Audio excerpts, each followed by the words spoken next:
we're sure this isn't child labor? So all the children can work now, the rest when they come of age. And it's strictly voluntary, you know. We're not running a charity here, huh? Nice. Donations alone would not even cover their maintenance. Besides, this way they'll learn a trade. Perhaps some discipline, huh? It's not a perfect solution. But you know what? At least these kids will get a decent education. Well, I'm not about to return them to the streets or to broken homes. At least we can give them a chance, huh? Oh, I messed up. Fuck. An imperfect solution for an imperfect world. Well, another benefit. A peaceful application for all my research. Since when do you care? Well, recent events have been food for thought, shall we say? No kidding. Speaking of recent events, how's our new recruit working out? Ah, yes, quite well. Quite well. Hey, Sonny! Where you have this then? Hang on. Just give me 1 second. Yeah, okay. You make me head spin, you know? You're same age as me, but all this spaceship, you're genius, girl. Mm-hmm. And you're hot for days. Huh?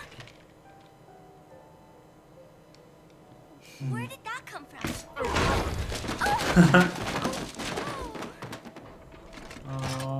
Alert!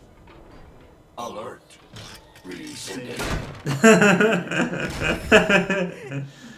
I love it. It's about a crazy world, nah? For me see that ninja, me never think I've been this kind of life. Yeah. Yeah. Huh? Sonny knows about that all too well. He rescued me too, you know. Yeah. Saved my life. I owe him everything. To some people, he'll always be Jack the Ripper. He's not by choice though. I know all about his past. He had it rough. And he hurt a lot of people. But that's not the Raiden I know. The Raiden I know is a hero. You damn right, girl. You damn right.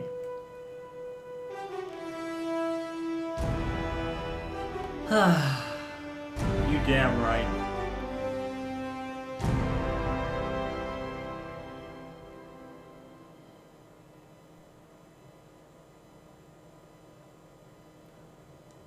And that is it, folks. We are done. I kind of hope this video actually works. Because I've obviously left it on record because PC it's easier just to record one big chunk rather than split it. Because I'd have to exit the game.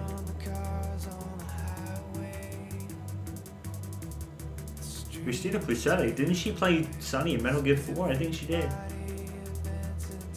That name rings a bell.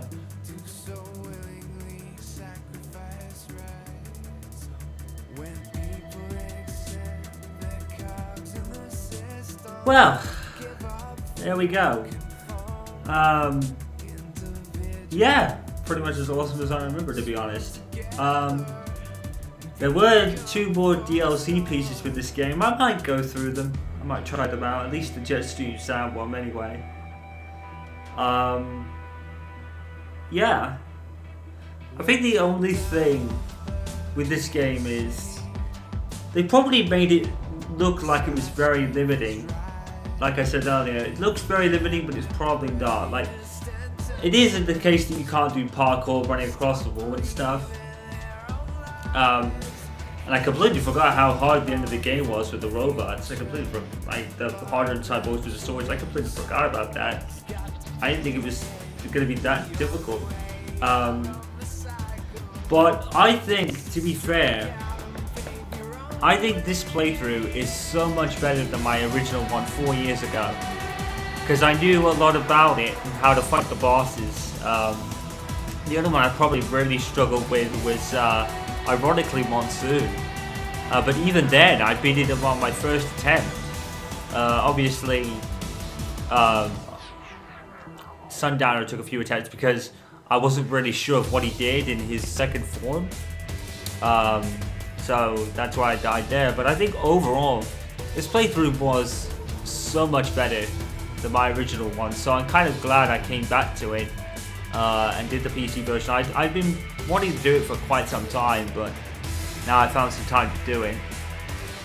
And it is the PC version. Unfortunately, you may have noticed in the first 7 parts that the quality might not be as great. I had to edit it because my microphone settings were really low. So I had to edit it and kind of increase the volume level with the commentary. But I forgot to set it to my kind of preferred settings when I was rendering the video. So the videos probably don't look as good, and it's not in 60 frames per second either. Now I'm not sure if that's because this game wasn't 60 frames initially. It ran at a pretty smooth frame rate, but I don't think it was 60 outright on console anyway. Obviously this is the PC version, so I don't know what that's going to mean overall, but yeah. And I think this game as a whole is one of the better Metal Gear.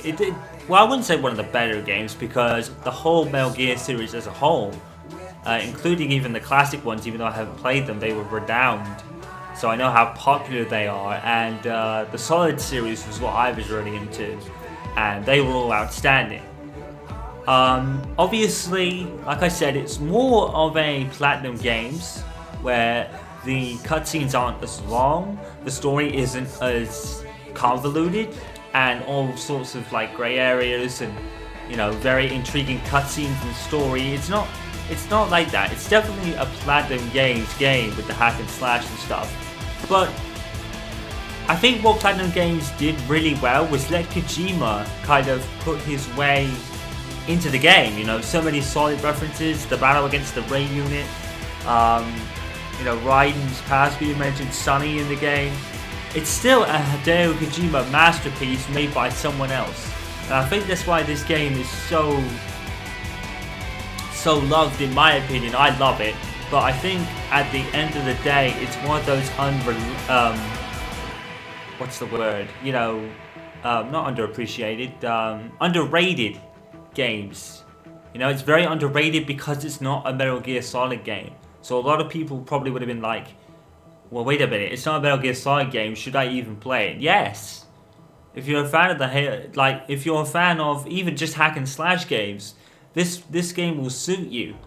You know, this game is made for both kind of sides of the coin, if you like. You know, there's the side of the Hideo Kojima Metal Gear Solid fan, or Hideo Kojima fan, and there's also the hack and slash fan, and I think this game really mixes both really nicely. So if you haven't picked up this game, you definitely should do, and definitely on PC as well. I'd recommend getting the PC version. It obviously runs better, and you can do it with full controller support, which is obviously a bonus for me because, like I've always said many times before, I'm not really a PC gamer at heart because I don't use keyboard and mouse. I never have. I'd probably take a few years to even get somewhat comfortable with it. I think the one maybe little niggle is that you probably don't have a lot of like defense. You know, the defense is your parry move, and that's probably it. And it's very hard, as you probably saw throughout this playthrough, to parry combos with someone like me who suffers from cerebral palsy and is obviously a little slower on the uptake than most people.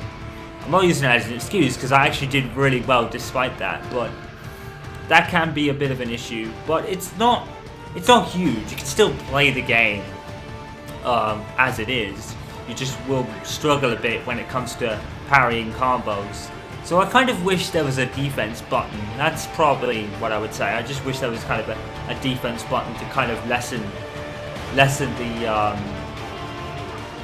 you know, lessen the load of learning parrying. Like make basic defensive button and make parrying the more advanced technique, I would say.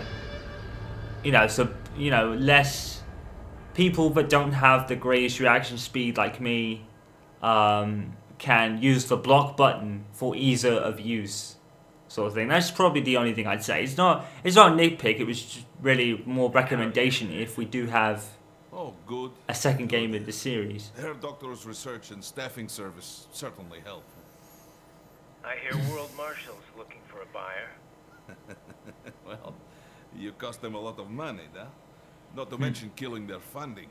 Literally. The break-taking program is finished, but the larger company is not, I'm afraid. Someone will buy them. PMCs are in demand once again. Yeah. Fighting for reasons they don't understand. Causes they don't believe in. Beg pardon? No. Ah, I held on to that. So, your mind is made? You will not come back. Sorry, Boris. I understand. But then, what will you do? He's freelance, basically. I'd love there to be My own war to fight. I would definitely like there to be another Rising game one day, because I really enjoyed it. The music is on point and great and fitting with the atmosphere that you're, especially in the boss fights. Yeah, it's definitely, you know, it's a good starting platform, but unfortunately, now that all this stuff between Konami and Kojima happened, it's very unlikely that we will ever see a Metal Gear Rising game again, which is sad, because I think this game, like I said, very underrated, and I certainly loved it. One thing Kojima could do is buy Metal Gear license for himself and bring it into his new studio that Sony are doing for him. I think he probably should, because, you know, it kind of makes sense. You know, Metal Gear is his game, so really he should be able to buy the rights, and yeah, he should be able to buy the rights to his own game, no problem. But maybe Konami don't want to do that. Maybe they just want to be a total dick to him and just do that, which would be really, really like, yeah. So 5 hours 45 minutes, so not really a long game. You can obviously get through it a lot faster if you're really good at the game, which I was much better than the first time. So passing Rain, complete normal higher difficulty in less than 8 hours. Normal higher with 30,300 BP. Normal higher while using the only using the high frequency braid as a weapon. Despite being discovered 50 times, 1,000 times using blade mode.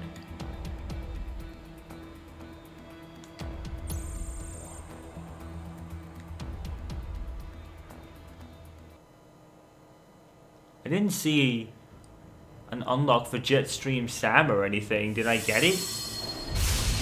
I don't know if I did. That would suck. VR mission collection. Is it in collection?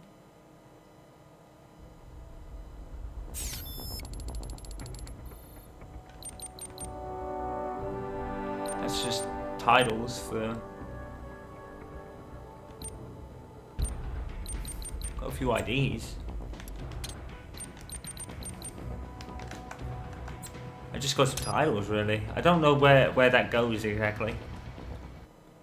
I don't know if I got Jetstream Sab or the Blade Wolf DLC. I thought it came with it.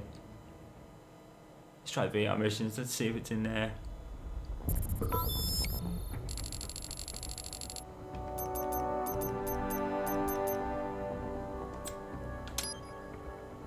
I don't think I've got it. Ah. That would suck. We could go back to my PC a bit and see if it's available for download. Oh, here we go. New Gen Jetstream Sam or Blade Wolf. Yeah, you can do that. I'll probably cover those at a bit of a later date, possibly. Alright, let's see. Now we got the where's the Samurai Blade, which is obviously Sam's blade.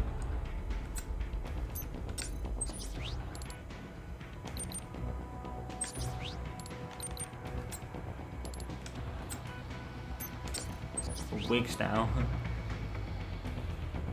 A brown artificial hairpiece designed for cyborg use but suitable for anyone suffering from hair loss.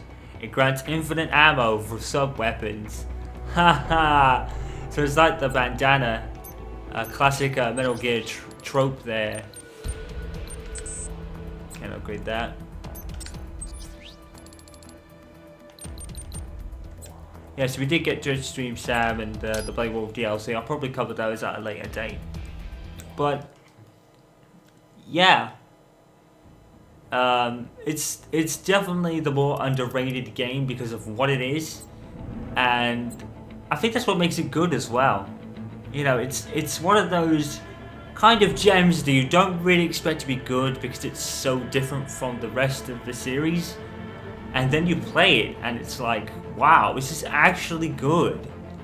You know, it was basically to give players a Raiden story involving his sword, and it's Kojima. You know, that's all you need to say. Everything you need to say that comes out by Kojima, all you have to say is Hideo Kojima, and you know it's going to be good. The guy's a legend. So, and hopefully this new studio that he's working with and that game that comes out eventually, I know it'll be good. I don't need convincing or trailers or anything to know that a game from the legend that is Hideo Kojima is going to be a great game. I don't need to be told. I don't need trailers. Hideo Kojima, that's all you need, and you know it's a good game. And also, when this has gone up, there will be only 2 Metal Gear games that I haven't really played in the canon series, and that'd be Peace Walker and Metal Gear Solid 5. I am hoping to do Metal Gear Solid 5 one day. Peace Walker, I doubt I'll get to do it, unfortunately, because it's not on PC or anything. I think it was at one point, but I don't know if it is anymore. So I don't think I'll ever be doing Peace Walker unless I miraculously get an older console, which I don't really feel like doing. I don't think there'll be much use for, you know, getting an Xbox 360 just to record like one game. It just wouldn't be worth it. So I think in the long run I won't be getting Peace Walker, unfortunately. But yeah, Metal Gear Rising is one of those diamonds that people will overlook, not intentionally of course, like I said, but it'll be overlooked because of how different it is. But if you're into experiencing this and you love either, like I said, Hideo Kojima games or Metal Gear games or the hack and slash game, this is for everybody in that kind of genre. It's made for almost everybody, whatever kind of side of the coin you're on, and that's the beauty of it. So it can be difficult in places, but I think that's what makes it actually good as well. You know, because it's not a particularly long game. It took me less than 6 hours to do. Obviously, it was so much longer 4 years ago because I failed miserably 4 years ago. But I certainly have redeemed myself with this playthrough. Yes, I struggled at the end and raged a bit, but it was nowhere near as bad as I had it the first time round. So I feel I've redeemed myself there, which is a reason why I bought this back as well. You know, it's a great game. Obviously, it didn't make the cut due to my channel reboot, and then I heard it was on PC, and then I had a PC. I think it was because the reason it didn't make the cut was because when I rebooted, I knew that Metal Gear Rising was on PC, and I wasn't ready playing my Xbox 360 at the time I converted. I don't think I had one. I think I got my direct character equipment. Yeah, I did. I got it in 2014, which was after the PS4 coming out. So I think the reason it didn't make the cut was I was intending to go back to it on the PC after learning it was on there. So I always had the intention of going back, and I've only done it 4 years, like 3 years later, which is quite funny. But that is it then for the playthrough of Metal Gear Rising: Revengeance. It's been a hell of a ride. I loved it, as I knew I would. I think I enjoyed it better this time because I knew what I was doing, and I was actually much better than 4 years ago. So that's it for the playthrough of Metal Gear Rising: Revengeance. I hope to see you all for the next one. Until then, Semichaos signing off. Peace out.